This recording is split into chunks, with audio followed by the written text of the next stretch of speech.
Hi friends, இன்றைக்கி நம்ம தங்க மீன் கதை பார்க்கலாமா?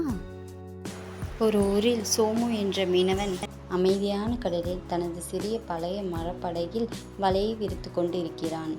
சோமு வலையை மேலே இருக்கிறான். அதில் சில சாதாரண சிறிய மீன்கள் மட்டுமே உள்ளன. சோமுவின் முகம் சற்று கவலையுடன் தெரிகிறது. திடீரென வலையில் ஒரு மூலையில் ஏதோ மின்னும் ஒளி ஒன்று தெரிகிறது.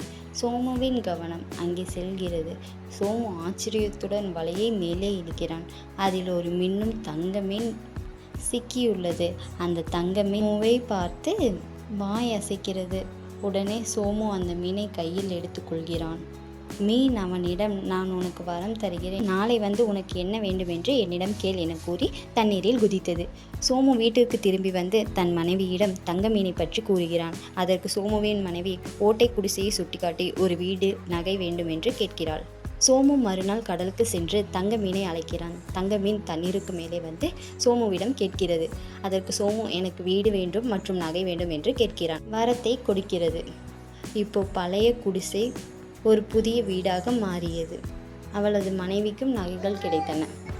இருவரும் மகிழ்ச்சியாக இருந்தார்கள். காலங்கள் கடந்தன. சோமுவின் மனைவி வீட்டு வாசலில் நின்று, இந்த வீடு இப்போது பழைய வீடாக ஆகியது, அதனால் எனக்கு ஒரு அரண்மனை வேண்டும் என்று சோமுவிடம் பிடிவாதம் பிடிக்கிறாள். அதை கேட்டு சோமு மீண்டும் கடலுக்கு செல்கிறான். ஆனால் கடல் சற்று அலைகளுடனும் கொந்தளிப்பாகவும் காணப்படுகிறது. மீண்டும் அவன் தங்க மீனை அழைக்கிறான். இரண்டாவது வரத்தை கேட்கிறான். மீனும் இரண்டாவது வரத்தை கொடுக்கிறது. சோமு வீட்டிற்கு திரும்பும்போது வீட்டிற்கு பதிலாக ஒரு அரண்மனை இருக்கிறது. அதை பார்த்து அவன் ஒரு தயக்கத்துடன் உள்ளே செல்கிறான். அவன் மனைவி ஒரு சாவியை கையில் வைத்துக்கொண்டு, இந்த உலகில் உள்ள அனைவரும் என் பேச்சை கேட்க வேண்டும், இந்த உலகம் எனக்கு அடிமையாக வேண்டும், அந்த தங்கமீன் என் கைகளில் கிடைக்க வேண்டும் என்று கட்டளையிடுகிறாள். சோமு கடலுக்கு பயத்துடன் செல்கிறான். கடல் மிகவும் கருமையாகவும் கொந்தளிப்பாகவும் காணப்படுகிறது. வானம் மேகமூட்டத்துடன் இருக்கிறது. சோமு தங்க மீனை அழைக்கிறான். மீன் தண்ணீருக்கு மேலே வருகிறது. ஆனால் அதன் கண்கள் கோபத்துடனும் சிவந்தும் காணப்படுகிறது. உன் மனைவியின் பேராசையினால் நீ பெற்ற அனைத்து வரங்களையும் இழப்பாயாக என்று கூறி மீன் போய்விட்டது.